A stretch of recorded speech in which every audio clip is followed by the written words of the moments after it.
चिराग से निकला जिन्न। बहुत समय पहले की बात है। एक छोटे से गांव में आर्यन नाम का एक गरीब लड़का रहता था। उसकी जिंदगी कठिनाइयों से भरी थी। वह दिन भर मेहनत करता, लेकिन फिर भी मुश्किल से अपना और अपनी माँ का पेट भर पाता। एक दिन जब वह अपने खेतों में काम कर रहा था, उसे जमीन में कुछ चमकता हुआ दिखाई दिया। उत्सुकता से उसने जमीन खोदनी शुरू की और वहां से एक पुराना, धूल से ढका चिराग निकाला। चिराग पर अजीबोगरीब नक्काशी बनी हुई थी।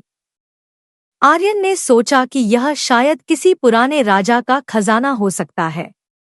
उसने उस चिराग को साफ करने के लिए जैसे ही अपनी शर्ट से रगड़ा, अचानक से चिराग से धुआं निकलने लगा और देखते ही देखते एक विशाल जिन्न उसके सामने प्रकट हो गया।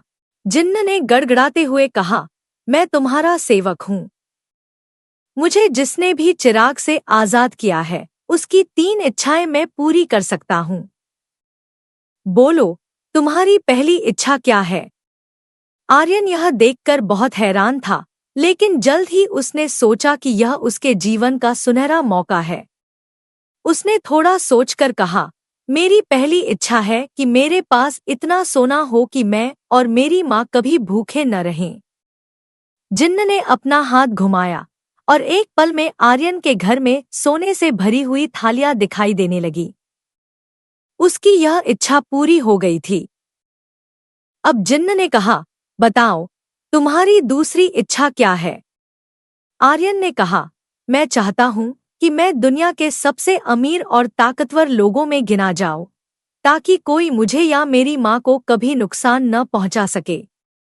जिन्न ने फिर से अपनी जादुई ताकत का इस्तेमाल किया और कुछ ही क्षणों में आर्यन का घर एक विशाल महल में बदल गया। वह अब सबसे अमीर और प्रतिष्ठित इंसानों में गिना जाने लगा। जिन्न ने तीसरी और आखिरी इच्छा पूछी। आर्यन ने सोचा, उसे क्या मांगना चाहिए। उसके पास अब धन, वैभव और शक्ति थी, लेकिन फिर भी उसे कुछ खालीपन महसूस हो रहा था। वह समझ गया कि असली खुशी सिर्फ दौलत और ताकत में नहीं है। उसने अपनी तीसरी इच्छा सोचकर कहा, मेरी आखिरी इच्छा है कि मुझे ऐसा दिल और दिमाग मिले जो हमेशा सही निर्णय ले सके और दूसरों की भलाई में खुशियां ढूंढ सके। जिन्न ने मुस्कुराते हुए सिर हिलाया और कहा, तुमने बहुत समझदारी से अपनी तीसरी इच्छा चुनी है। अब तुम एक सच्चे इंसान हो जो दूसरों के लिए भी सोचता है। इसके बाद जिन्न ने आर्यन को विदा दी और चिराग के अंदर वापस चला गया। आर्यन ने चिराग को एक सुरक्षित जगह पर रखा और कभी अपनी इच्छाओं का दुरुपयोग नहीं किया। उसने अपनी दौलत का उपयोग गरीबों की मदद करने में लगाया और अपने गांव को एक खुशहाल जगह बना दिया। आर्यन ने जिन्न की दी हुई इच्छाओं का सदुपयोग किया और अपनी समझदारी से एक नया जीवन जीना सीखा, जिसमें उसने न केवल अपनी बल्कि दूसरों की भी खुशियों को महत्व दिया।